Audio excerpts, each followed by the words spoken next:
युवाओं के लिए हमारी जो गारंटी है उसमें हमने कहा है कि तेलंगाना आंदोलन के शहीदों के परिवार को एक सरकारी नौकरी दिलवाएंगे। उनके माता पिता या पत्नी को 25,000 रुपए मासिक पेंशन मिलेगा।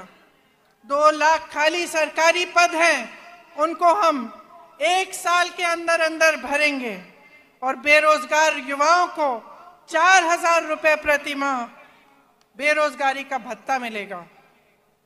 మేమిచ్చిన హామీలలో తెలంగాణ అమరవీరులకి పెద్ద ఎత్తున గౌరవం ఇస్తాము।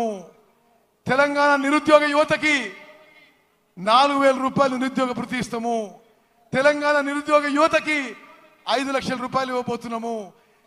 తెలంగాణలో ఉన్న ఖాళీ ఉన్న 2 లక్షల ఉద్యోగాలు ఒక సంవత్సరంలో భర్తీ చేయబోతున్న విషయం నేను మనవి చేస్తున్నాను।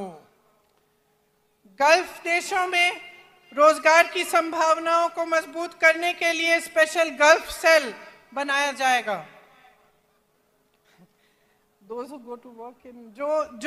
जो लोग गल्फ के देशों में काम करने के लिए जाएंगे उनके लिए एक स्पेशल गल्फ सेल बनाया जाएगा। గల్ఫ్ లో పోయి మీకు తెలుసు ఉత్తర తెలంగాణలో చాలా మంది దుబాయ్ లో గల్ఫ్ లో పనిచేస్తారు। వారి కుటుంబాలను ఆదుకోవడానికి కూడా రాబోయే కాంగ్రెస్ ప్రభుత్వం ప్రత్యేక చర్యలు తీసుకుంటుంది।